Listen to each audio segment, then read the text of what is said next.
All right, today we're gonna bring a kit of olive oil or oils or your essential ingredients or your sauces. If you wanna, they give you an empty glass bottle, the actual top, and to pour it. If you guys can see that, it kind of locks in with the metal piece. So when you pour it, it opens up the funnel, right? So they also give you two labels that you can write anything that you're gonna put.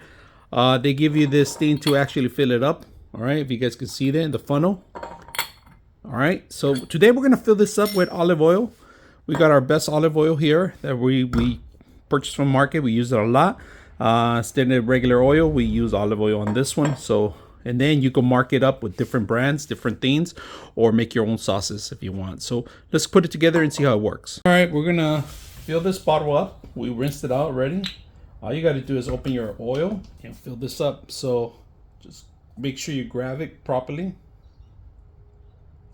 You can put your ingredients in here, pepper, herbs, and so forth. Balsamic, so you can make your own balsamic vinegar kind of thing. You could do all sorts of things. That's about it. Want to reach the limitations. Make sure we're gonna cap it out right now too. The cap goes in the bottom. It's just lock it in place. There you go. Okay, once we're done, look at this. All you gotta do is pour a little bit. Look at that. Pours down just a little bit. Doesn't come out too much. You got yourself a nice bread, nice dessert. So very simple to install, easy to use. Hope you guys enjoy the video.